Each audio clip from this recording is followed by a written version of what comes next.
All right, you guys, I am thinking this is going to work. Is anybody going to be in today? I'll give it just a little bit of time. We've got a couple people coming in. Hope everybody's having a great Sunday.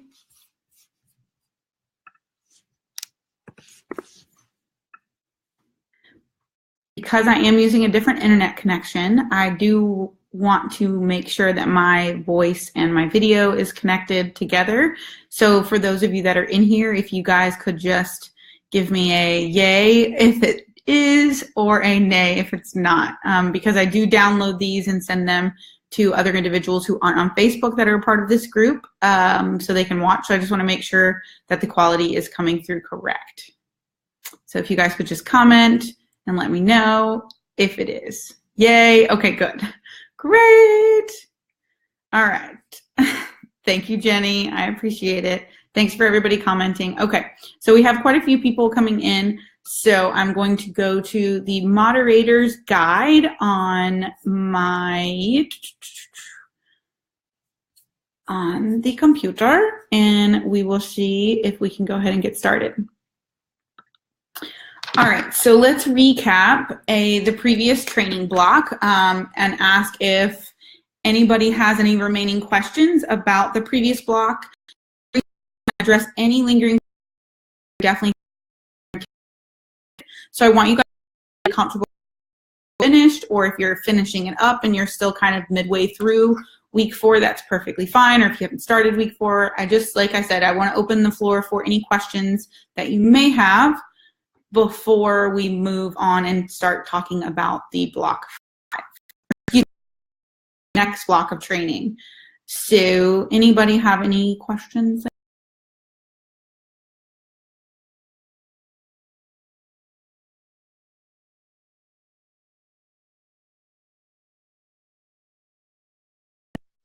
All right, is it better now?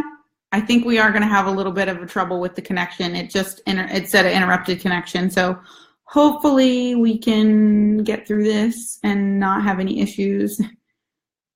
You're freaking up. I don't know what you mean, Jenny. Oh, I'm freezing. Okay. I'm sorry I'm freezing.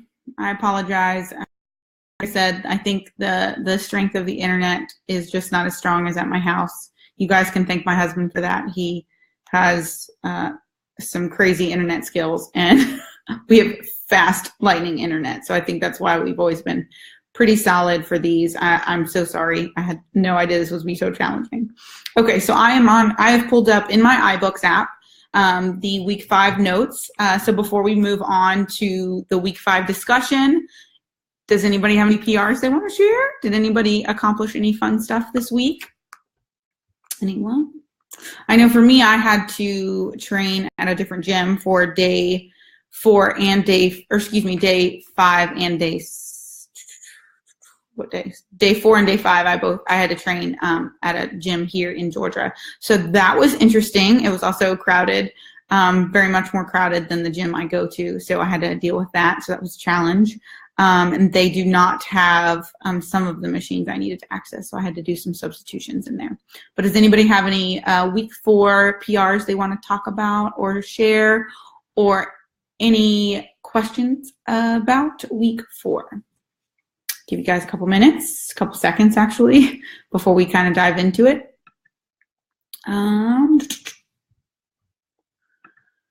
All right, so no PRs. Okay, so let's talk a little bit about week 5 coming up. Oh, we did get a PR, lat pull down PR.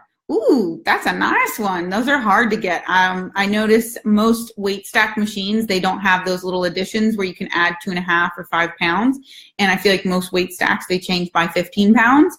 And like I said, in previous ones, for females, like we just don't see increases in strength like that exponential. So it's really hard to like get a lat pull down PR. So kudos to you, Christina, for getting that. And thanks for sharing that with us. And anybody have any tips for changing weight stacks if they don't have those little incremental blocks? Definitely share that, because I need to know. I've seen the magnetic ones where you can personally buy them yourself, and they're little magnet, like round things that are add like 1 pound or 2 pounds, but I find that they are pretty expensive. And realistically, it's only like 2 pounds. So I don't know why you have to spend so much money on to get it. But anywho, so hip thrust PR, 185. Yes, congrats, Melissa. That's pretty awesome. The 185 benchmark on that hip thrust is killer. I loved when I got there. That was a huge accomplishment. I may have bent a pin trying to balance a 5-pound plate on it. Yeah, the plate trick I've seen, and you're right. It's a good trick, but you can't bend the pin. So yeah, that is a hard challenge there. So based on your responses here, I do think that there is a bit of a lag between what you guys are hearing and then commenting. So I'm going to try to leave a little bit more space before moving on to topics to allow for that to happen, because I think the questions or comments are coming through a little bit later than when I'm actually stating them. So, all right, so let's talk a little bit about your upcoming week 5. So this is a new training block, so you are seeing new motor patterns, and you are going to have to execute different things that you haven't executed in the previous training block. And I just want to talk a little bit about any exercise substitutions or modifications that you guys might need, or any questions you have in reference to those topics. So to keep it pretty organized, let's go through day 1, which is the chest and triceps. Is there any movement modifications or questions in related to any of those movements in day 1, week 5? Like I said, I'll give people a chance to look at the week 5, day 1. I will give you guys a chance to comment. The one that I feel like is going to be asked or commonly asked is the iso chest press. So iso implies it's short for isolateral, meaning your arms move independently. And typically that is an upright vertical chest press where you're pressing forward of your body and you're not lying down. If you don't have access to an iso machine, first off, I'm so sorry, because they are great. I feel really good connection with that machine, and that's partially why I put it in the program, because I want to encourage you guys to use it if you have it. It allows each arm to train independently, just like you would with dumbbells. So because you would typically do this with dumbbells, or you would typically be able to do this movement with dumbbells, that would be my suggestion, is to replace it with dumbbell chest press. I know last training block was a barbell variation of a press. So that's where a dumbbell variation could come into play if you don't have one of these iso chest press machines. Some of my favorite brands are the Lifetime Fitness or Life Fitness brand, but you are able to add plates to it. So that would be my best suggestion to use if you have that machine selection. You can also, some selectorized weight machines do allow you to do isolateral movements. So like I said, I think that covers that first movement. I think that's going to be the most or least common available machine to some of you guys. I'm also looking through the low cable chest flies. There is a video for that one, so be sure to check the Instagram for that. And okay, I don't feel like anybody's got any D1 questions. So let's go into day 2. Day 2, we've got your goblet squat at the 50% max. So this is similar to the leg extension. This is basically just doing a little bit higher than body weight weighted squat. Your legs mobile and warmed up. It's just kind of like your opener movement there. And then we're going to work on barbell box squats, which I love box squatting. Like, it is awesome. So if anybody has any questions about day 2, go ahead and comment them. I know the sissy squat machine has been addressed. If you don't have, or sissy squat platform, it's not really a machine. It's actually just a stabilization apparatus that stabilizes you from the back of your calves and the front of your, typically your shins right down by your ankle.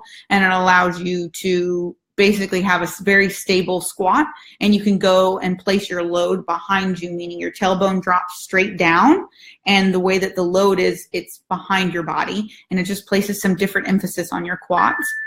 All right, so if you don't have that, There is a Smith machine variation. I would Google or go to YouTube and type in Smith machine sissy squat. And there's a way in which you can place your back of your shins against or back of your legs against that Smith bar when it's dropped down all the way. Some of them are more comfortable than others. Some of them are, if your back of your leg is smaller, it may not be comfortable. But you could also just work on, if you have some sort of TRX apparatus, you can also do just kind of body weight squats there, because when you're doing a TRX body weight squat, you actually have the ability to sit back into the squat, and that's basically the goal there, is to sit behind the squat, behind your knees, and that is where you're getting your true stretch in your quads by letting your tailbone go drop behind your knees at more of a 90-degree angle from the ground, if that makes sense. Okay. So another question was the 2-part leg extension. I did remind the person who asked that question. I can't remember who it was at this point, but they asked, that one is on the Instagram handle. So be sure to check that one. That is one where I actually spoke during the video, because I explained to you how to turn your feet in and turn your feet out to target your quads in the different areas. So your quadricep muscle has 4 heads, hence the name quad. And when you turn your toes out, you're targeting one head. When you turn your toes in, you're targeting another head. So that's why I have that separation movement in there. And I did that because the last training block, we really worked on our leg extension. So this is just a way to create more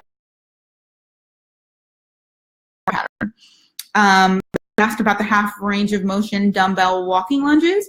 And I didn't put a video for that because first off, it's just half range of motion. ROM stands for range of motion.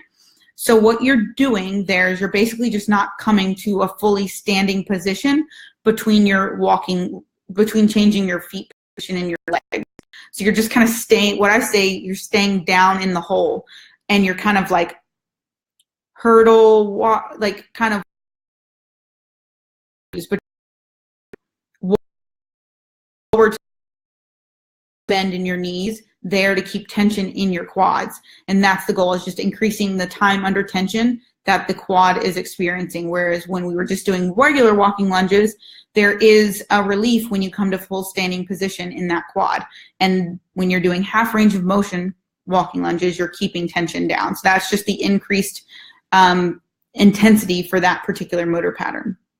All right, hip abduction. I feel like a lot of people are going to ask because they may not have hip abduction machines.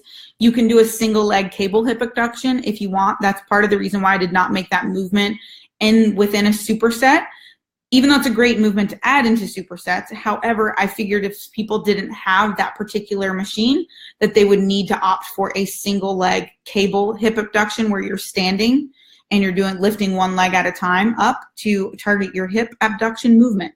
So that's just the reason why I didn't put that one in the superset there. But okay, so I feel like nobody's asking any questions specifically on day 2, and like I said, I tried to answer any questions that people left on the group. So now let's move on to day 3. Day 3, the Penlay barbell rows. That's going to be a pretty complicated movement for many of you. And I think somebody asked about if you're having to put weight plates that will not lift the bar up high enough for you to get a good depth. I would suggest putting them on risers. So you basically build a platform for the bar to sit up on each side. And the goal is you're going to need that barbell to hit you probably about, I would say, mid-shin in order to get and keep your back in a good stable position. And let's see. Okay, we're going to go back, and somebody said, when you perform hammer curls, do you typically keep your thumbs up for the whole movement, or do you twist your palm facing backward at the bottom of the movement so that your hands are perpendicular to your leg? I hope that question makes sense, LOL. Kristen, I keep my thumb up the entire time. I do not rotate my wrist. I typically don't do a lot of rotating in my wrist movement for bicep curls because I personally feel a whole lot of tension in my forearms when I do that. I think part of the reason is because I type a lot for my day job, and I do have some wrist issues, so I try to keep my rotation in my wrist pretty minimal for most bicep movements. And I just think that when you're putting your palm facing backwards at the bottom of the movement, meaning you're here and you drop down, that is working your forearms more. And as a female, I don't traditionally want to target my forearms because I do so much heavy pulls like the pen lay rows, dumbbell rows, and deadlift. I feel like my forearms are pretty big as is.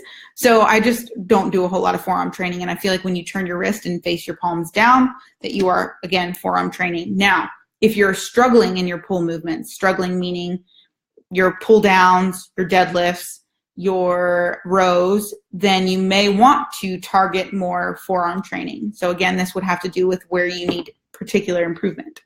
So hopefully that answered your question, Kristen. That was a great question.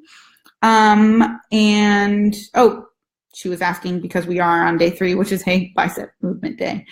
All right, so iso pull down. Again, that's another isolateral machine. If you don't have an iso pull down where you can plate load, I would suggest doing a single arm pull down.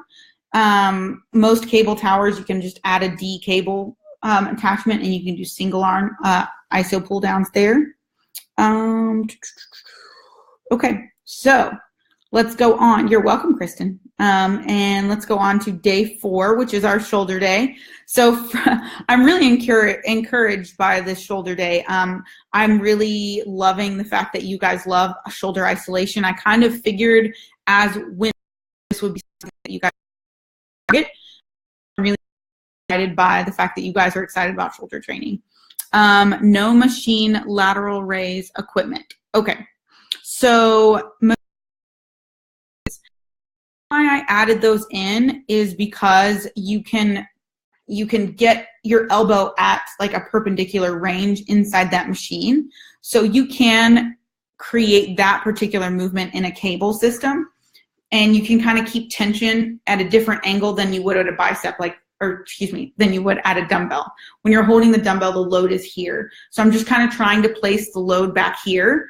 So what you can do is do cables, and again, that places the load here at your wrist, but it's still you're pulling from lower to the ground, and the machine implies kind of the same concept.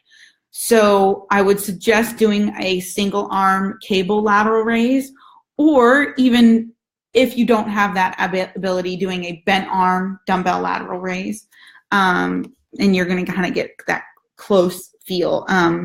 So sorry you don't have a machine lateral raise. Those are great. But hopefully that will help you, give you a modification. I would go with the cable system there. Typically when I put a machine, cables are going to be the next best thing because they are not as strenuous as dumbbells. You want to have a good mixture of different types of movement patterns within your training variables. I don't like traditionally doing an entire dumbbell workout. Sometimes they're effective because you don't have to use a lot of machines, you don't have to wait for machines, and you kind of set up your own little area in the gym. However, I think the stimulus for the muscle is important, changing up that stimulus. All right, so anybody have, oh, you're welcome, Christina. Okay, so anybody have any questions for day 5? Day 5 is our glute ham day, and we have barbell good mornings. I traditionally love a barbell good morning. It is a harder movement to try to master, but we're here to get better. We're not here to avoid things that we're not good at. I have really focused on the barbell good mornings to bring up my hamstrings a lot, and it has improved over the past year tremendously. But I put them in the program at 50% max weight because most of you guys may not know what your weight even is at your highest for the barbell good morning. And I traditionally never do heavy barbell good mornings, because it's an introductory movement. It's there to lengthen out my hamstrings prior to really putting them under some serious stress. But it also is placing the load on your upper lumbar spine, or thoracic spine. My bad. And again, it's just a movement based on where the load is, and I would rather play it safe than sorry. I love beginning of a workout because it, like I said, it opens up my hamstrings, and I'm using a lighter weight as try to get some warm up mobility going. But I would definitely watch some videos, some YouTube videos. I have I think leg cycle training explained video. I can try to remember to put that in the YouTube Facebook group, but it actually showcases me doing the barbell good morning.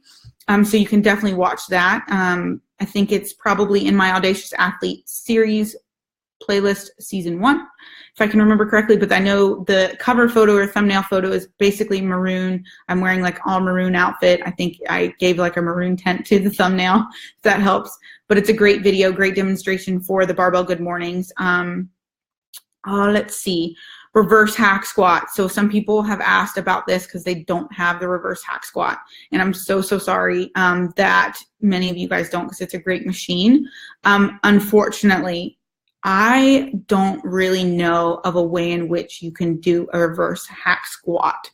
However, we have been talking about the lying leg press on the Smith machine, or if you have access to a lying leg press machine, I would actually sub out the hack squat for that variation. And the reason why I say that is because the depth at which you get the bend in your knee from a lying leg press or the lying leg press on the Smith machine, I think is a good substitution. I wouldn't say it's going to be an exact substitution, but like I said, the difference in the bend that you get in your knee and the way in which you have to push the load, like you would push the load for the hack squat, is very similar.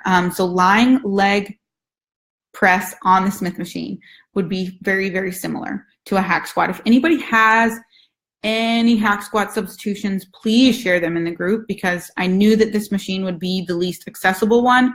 But again, I didn't want to avoid it because I think it's a great machine. So if you have it, please do it. If you don't, let's work as a team and let's brainstorm and let's talk about maybe some options that your gym might have. Like, you can definitely share in the group what your gym has, and I can kind of build from that for you to give you a very well-rounded glute ham load day. Let's see. I think everything else, the glute kickbacks on leg curl machine. If you don't have a lying leg curl machine, I would just go with a cable glute kickback. Or if you happen to have a butt blaster, which is this old school machine from like the early 90s, late 80s, awesome machine. Please use that. It is incredible if you have access to it. Or I would just go with a cable leg kickback. Or there is a glute kickback option on a Smith machine. I would suggest doing this if you have a partner to be able to stabilize the bar from re-racking itself. That's the tricky thing about the glute kickback on the Smith machine, is if you don't position your bar correctly in the middle of your foot, or if you're wearing a flat foot or flat shoe, meaning not a running shoe. Surprisingly, in this particular movement, a running shoe is helpful because there's typically a difference in the arch. And when you put your shoe up underneath that bar in a running shoe, it like the bar gets to sit in the arch of the shoe. Whereas if you have a lifting shoe or a Converse or anything like that, it's flat bottomed and you have no place to put the bar. So be sure to watch a couple YouTube videos on the glute kickbacks on a Smith machine. See if you can execute that if you don't have the lying leg curl machine, if you don't have a cable system, or you don't want to use a cable kickback.